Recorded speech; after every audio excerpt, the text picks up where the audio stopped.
Lanterns is finally here, and it's off to a crazy start that brings with it a controversial twist ending. This will be my review for Lanterns Season 1 Episode 1, titled Pilot, which is a fitting title since classic television always began with an episode called Pilot. But modern television doesn't really need to do that anymore, but it's called Pilot because it's a play on Hal Jordan, a pilot, which is brought up quite a bit pretty early on, including in the very first scene as we see a young Jon Stewart watching Hal on TV.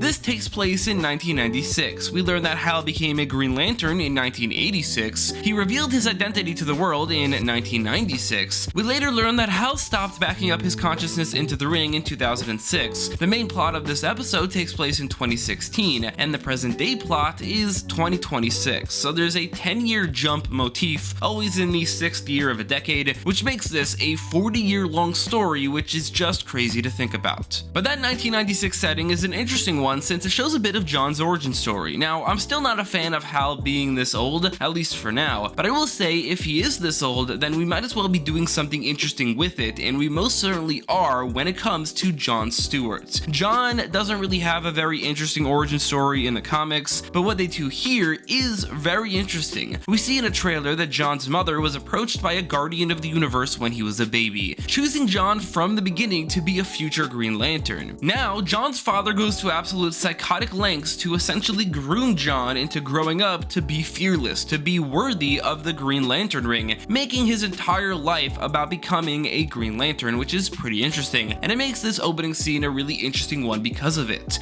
The contrast, though, of Jon watching the TV in awe of the hero that is Hal Jordan, the man he wants to become, and the next scene, 2016, Jon Stewart meets Hal. He's old, grumpy, hungover, late, not wearing his suit, not exactly the great hero he thought he was. This was a really great introduction to the character of Hal and an immediate showcase of how far he's fallen off, almost to an unnatural point. The next part was heavily featured in the trailers and yet still was quite entertaining. The back and forth between Hal and Jon is quite enjoyable. Hal's line about how every sir sounds more and more like F you was funny, and actually quite a bit of their interactions were funny throughout the episode. There was more comedy in this episode than I expected, given the advertised tone, and I'm glad there is. This moment was actually crazier here than in the trailers because of the impact of the car on the ground. Like, goddamn, that would have mangled Jon beyond recognition. He later says that he made bubble wrap to shield himself, which I wish we would have seen. Actually, about that bubble wrap, Hal seems surprised at that, saying, "You're a genius," and later we see Jon sketching. This will probably become a clear contrast between Hal and Jon. Hal probably just would have made a bubble or just made himself fly, but Jon is a bit more creative than that, and the sketching connects to him being an architect, which is a bit creative as well, although I'm sure he has his limits too. On the way to the taco shop, we got a surprise that was not at all advertised. A younger looking version of Hal Jordan created by the ring as a backup consciousness of Hal's, not backed up since 2006. I don't think this in particular is something from the comics, and it's interesting how the ring can conjure up something that isn't green, but also this certainly feels like it'll be very important. It connects to the show's mystery since now we have the dangling question as to why Hal stopped backing up his consciousness in 2006 and why he became so much more of an asshole in those last 10 years. He is so much nicer, so much kinder, and so much more welcoming than he is in 2016.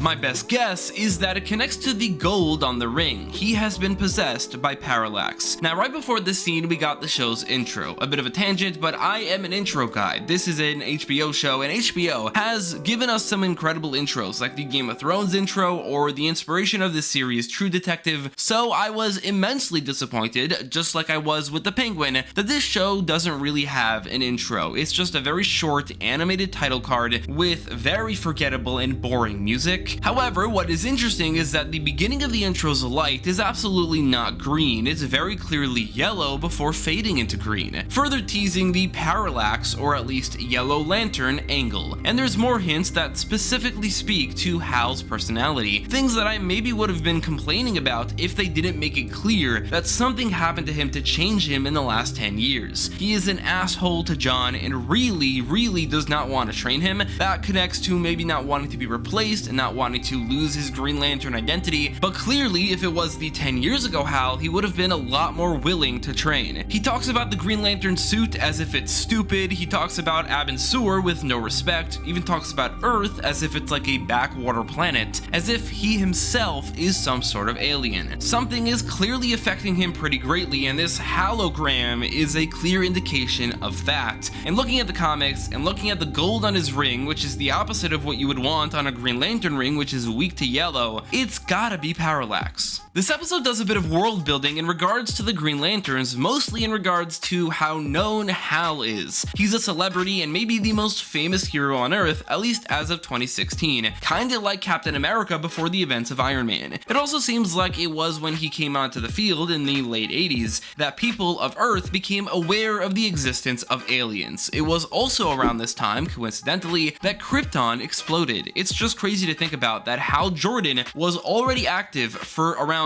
10 years as a Green Lantern when Kal-El was adopted by the Kents. All that said, at this point in the episode, I'm already hooked. There are enough mysteries that got me so interested in what's happening, and the moment where Hal locks in after hearing the quote definitely helped with that. The idea that John then immediately gets on a plane and drives there is also kinda hilarious. It is a little hard to believe that he was able to drive to the airport, to get through security, fly there, get out of the airport, and drive to Rushville, all in just 6 hours, but hey, I don't know. We meet Carrie Kane, an original character as far as I can tell. For now, unless there's some sort of reveal where we learn she's an alien, I wish they just would have named her after a comic book character, since as of now this show is littered with far too many original characters. She could have been Rose Lewis, who is also from a small town, in a Green Lantern story. Something I really loved was the detective moment that John had. The Green Lanterns are space cops, and this show is based on True Detective, and I will say I have been enjoying already when they connect those two elements. This detective scene is one of them, but easily my favorite part of this episode is Hal's interrogation. We'll get back to that in a moment, but in the meantime, this episode does a bit of meandering on the way there as this very strange town is introduced to us. Some of it is quite entertaining, but there are points where the episode could have made things a bit more interesting as it introduces us to a few of these characters. Like John chasing Waylon Sanders, for instance, wasn't very exciting. Aaron Pierre does give Tom Cruise and Dylan O'Brien a run for their money, but it is literally just a foot chase, which honestly took me out of the show a bit because it went on for a bit too long, and while it did, I just couldn't help think to myself, this is a Green Lantern TV show, and I'm watching a foot chase. The part that was done really well is the scene in the bar. Hal tells his origin story in such a way that it pops in my mind like I'm reading a book, like it was really gripping, but he also tells it in such a way that feels off. Like I said earlier, he disrespects Ab and Sur and shits all over Earth. This feels a bit out of character for Hal, which I hope becomes a plot point. This scene also connects everything together. Hal got the ring not too far from Rushville, making his entire career about this story 30 years later. And then Hal's plan to go to jail and get beat up for it is a lot of fun and feels very true to Hal Jordan, although maybe more so a Hal Jordan in his 20s or 30s, because I was honestly thinking to myself in this scene, this is a huge risk. At his ripe old age, this fight might genuinely just kill him. John and Zoe honestly have no chemistry, and their sex scene feels very unnecessary for now, but hey, it's an HBO show, I guess they gotta have it somewhere. It also maybe feels like they have no chemistry because John doesn't really have much of a personality. So far, he's just been stoic, yes sir, and very monotone, which contrasts with Hal Jordan, who even in his grumpy old age is way more fun and way more charismatic. It worries me because John has clearly been chosen as the Green Lantern of this franchise, but his lack of personality might make it a bit boring whenever the Green Lantern appears on screen. I think it's one of the reasons Hal is so much more popular. He's wildly charismatic, hot-headed, and a very entertaining person. Kyle Chandler nails that, but he's 60 years old, and as we see at the end of the episode, the character is dead. The fact that Hal is put on trial in a small town court is also kinda hilarious to think about, and yet again did make me think this is a Green Lantern show, like what is happening here? It's here we meet William Macon and learn that he is married to Sheriff Kane.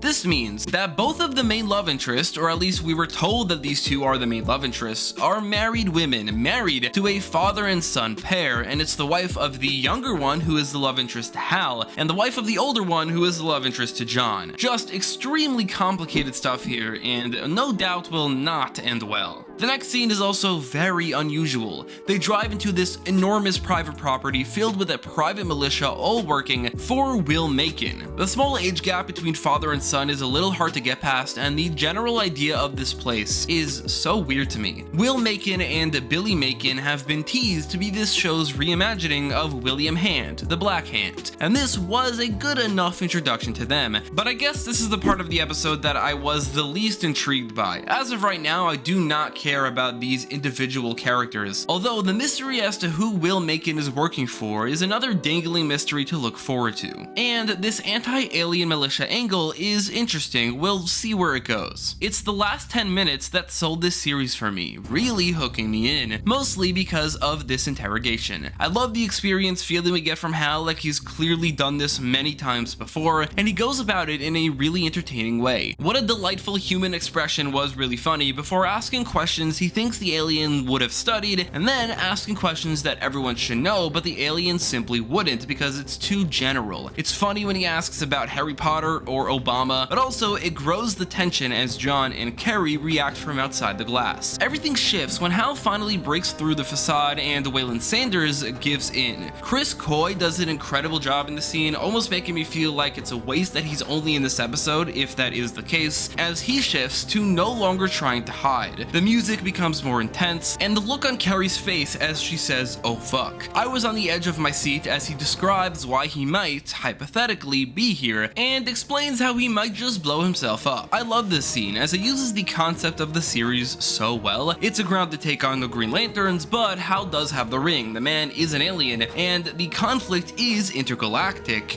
However, it's also just a police interrogation until things become a bit bigger. And then him saying the Green Lantern oath to rile Hal up before then blowing up was perfect. You could argue that it's a bit silly that he beeps before exploding, therefore giving a Green Lantern more than enough time to create a bubble around him, but whatever, it must have been a huge enough blast because it went through Hal's bubble a bit, so maybe he thought it didn't matter, it just would have blown everyone up anyway. We then cut to 2026, in a scene that has better cinematography and music than the rest of the episode, and I will say I am just endlessly intrigued by the story here. John must now be 40 years old. Every single DCU project has now occurred, including Superman, where Guy Gardner appeared, meaning Guy Gardner somehow became a Green Lantern, but John seemingly hasn't yet. The fact that he hasn't yet means this is an insane 40-year-long origin story, and still he has not gotten there. John doesn't seem to be too broken up about how Hal Jordan has died.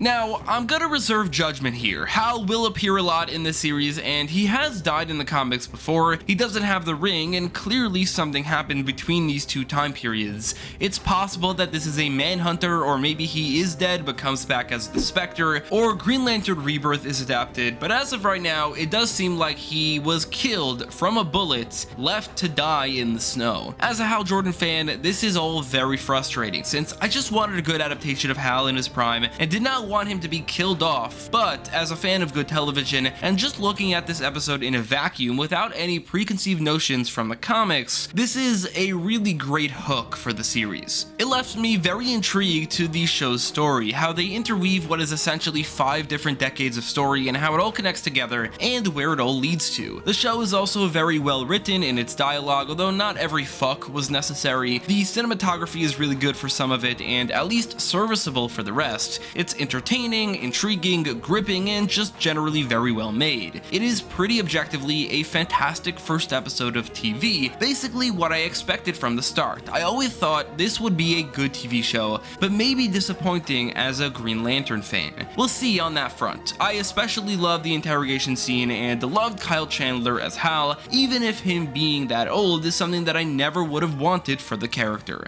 I'll give this episode an 8 out of 10, a great start to what will hopefully be a great season.